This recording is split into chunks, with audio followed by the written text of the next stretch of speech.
Ben, now that you mention it, I'm a little hungry myself.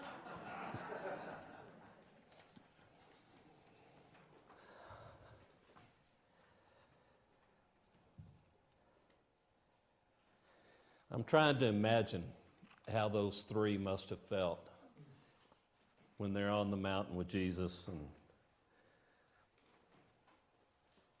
and Jesus is transfigured with Moses and Elijah.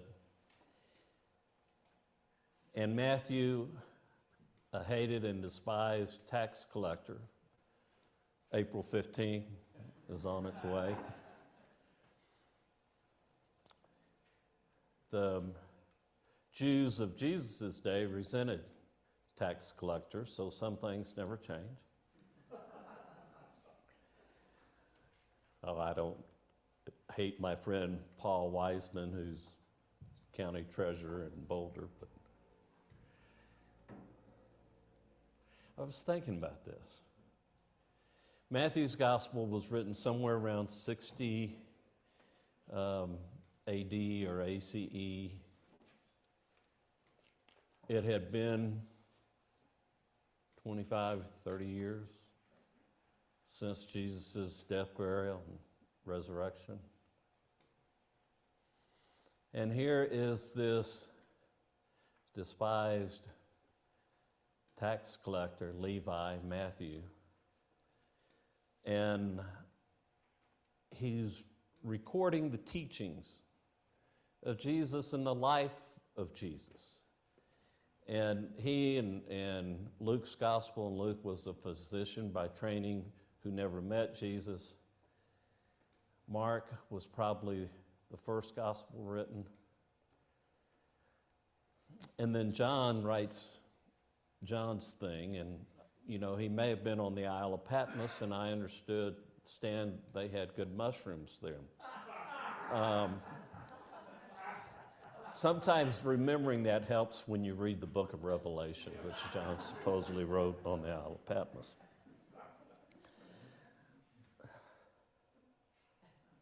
But I'm thinking about this. Now, I want you to close your eyes for a second, just for a second. You can catch your nap later on today, or if my sermon gets too long, it works both ways. Think of a space, a place, a time that's special for you. Maybe it's meals, holidays shared as a child growing up. Maybe it's a spiritual experience in a place like La Forêt, which since the days of Native Americans has had its own spiritual significance just in being the creation that it is. Maybe it's a place where you've been to camp or you've been to a special spiritual gathering of some kind, and it still speaks to you.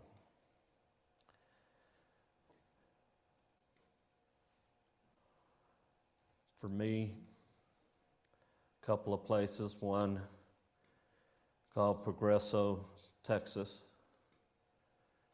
where as a young person I learned lessons of life about those who live on each side of the border.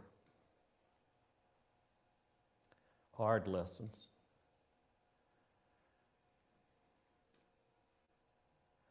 Doing mission work, but being ministered to by people who welcomed us to doing mission work.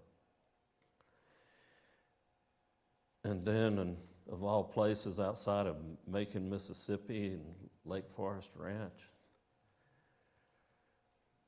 I felt led into ministry, special times,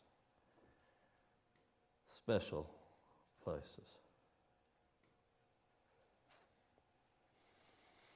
We call them mountaintop experiences probably because of these words from the Transfiguration. So whether your mountaintop experience was in the Rio Grande Valley or Mississippi or, heaven forbid, Texas, I'm from there.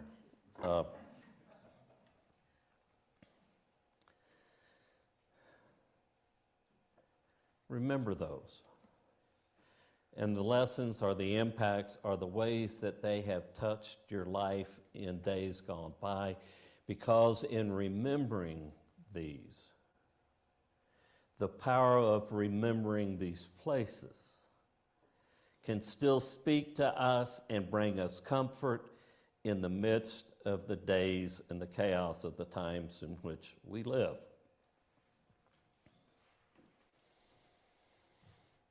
Now, patience. The problem with patience is we all want it right now. And I credit fast food with that. I mean, when the first Burger King showed up in our neighborhood on Ella Boulevard in Houston, Texas, my mother was ecstatic. She could send us for hamburgers at the Burger King on Ella Boulevard across from Waltrip High School, where I went to high school.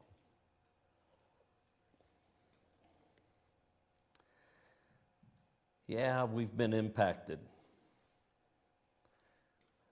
by impatience. And we really do want change, and we want it yesterday. Instead of remembering that the way change comes is by us becoming the change we want to see.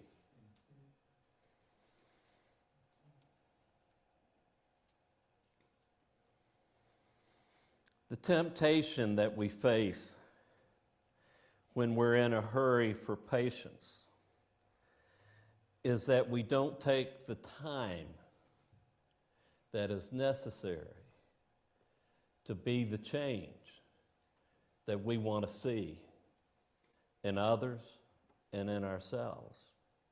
We're in a hurry. We want it now. The other temptation is for us to want to stay in those places where it's comfortable.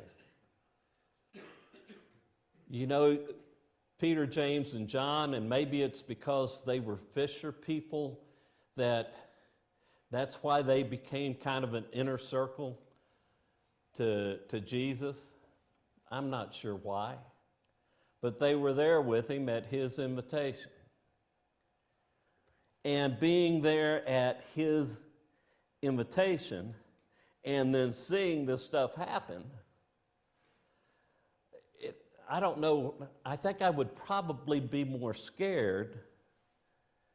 And you know, when some of us, when we don't know what to do or what to say, we blurt stuff out. Like, hey, let's build tabernacles or tents, to one for Jesus, one for Moses, one for Elijah, and let's stay here a while. And I don't want to diminish the impact of special places, though we can't stay there all the time. Now, I can remember in a heartbeat the border of Texas, the Rio Grande border, Progreso, Nuevo Progreso on the other side of the river.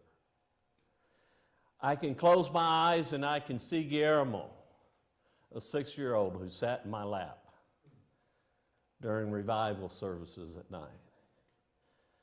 I can remember how angry I was at the divine when his sister Maria, who had polio because they didn't have vaccines available for folks like I had gotten one as a young person. And when her home caught on fire, confined to a wheelchair, she couldn't get out. One of those hard lessons I learned as a teenager. I learned very quickly this idea that everything that happens is the intentional will of God is bad theology, and it doesn't allow room for us to say it was an accident. No one intended it, but it was an accident that eventually took that young woman's life.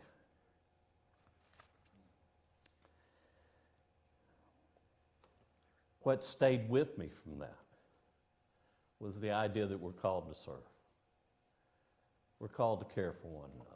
We're called to love our neighbors as our friends. We're called to welcome the stranger. Want to know what Jesus is teaching? Read Jesus' words in the Sermon on the Mount. Read the words ascribed to Jesus in Matthew 25. If you want to have experiences that are more consistent with who we say we follow, then listen to his words. Welcome the stranger. Tax those who can afford to pay their taxes. It's not rocket science. It should be easy to do. What comes after this story? What comes after this transfiguration?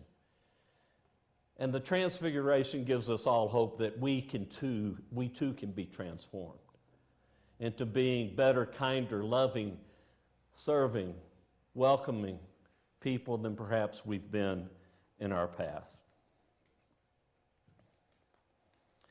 They went down the mountain. You see, we always have to come down off the mountain. And when we come down off the mountain or off from those places that have meant so much to us, what do we encounter? Jesus encountered a father pleading with him, please, please help my son, heal my son. You see, the purpose of mountaintop experiences is they equip us for how we encounter life when we're not on the mountaintop.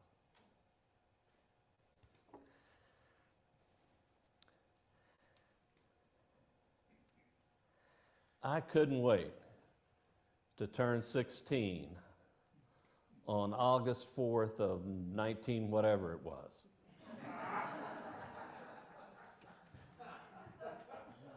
'70, I think. I got in the car, drove to my girlfriend's house, and we went out on a car date without having a parent having to drive us. Now that was worth waiting for.